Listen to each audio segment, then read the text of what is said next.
इसलिए आप कभी भी देखेंगे जितने भी नेता सफल है, वो कभी भी आपको ऐसी कोई भी स्टेटमेंट या ऐसी कोई बातें करते हुए नहीं दिखेंगे जो किसी भी तरह की बहुत ज़्यादा कंट्रोवर्सी क्रिएट करे।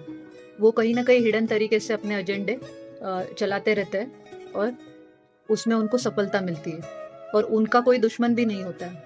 वो सबसे हंस मिल के बात करेंगे और उनके किसी के साथ अगर है तो भी वो बोल देते हैं हमारे पॉलिटिकल मतभेद है, बाकी कोई नहीं है। तो ये सब चीज़ें पॉलिटिकली चलती रहती है और यही डिप्लोमेसी कराने की जो आदत है या करने की आदत है, ये अच्छे बुद्ध की वजह से ही एक इंसान डिप्लोमेटिकली सबसे रिलेशन रख सकता है और किसी के साथ उसका कोई शत्रुता ऐसी नहीं होगी।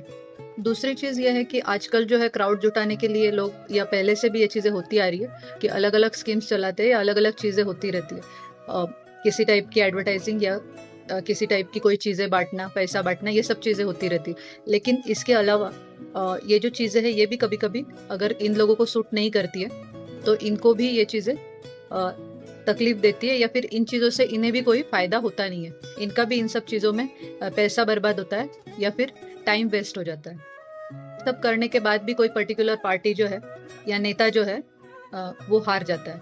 तो इसका रीज़न यही है कि अगर उसका खुद का अगर अच्छा नहीं है बूथ, तो या फिर वो अपने स्पीच से अगर लोगों को जुटा पा रहा है तो हम उसको ये समझ सकते हैं कि उसका बुद्ध अच्छा है। पर अगर वो किसी पे डिपेंडेंट है और वो मार्केटिंग से ये चीज़ें कर रहा है तो मार्केटिंग का भी फायदा उन्हें ही मिल सकता है जिनका बुद्ध अच्छा है, क्योंकि मार्केटिंग भी जो है वो बुद्ध से ही रिलेटेड है। तो किसी भी तरह का सोशल मीडिया या किसी भी तरह की मीडिया मार्केटिंग, इन सब चीज़ों से अगर आपको लाभ उठाना है तो आपको इन क्षेत्र में तभी फायदा होगा जब आपका बुद्ध अच्छा है।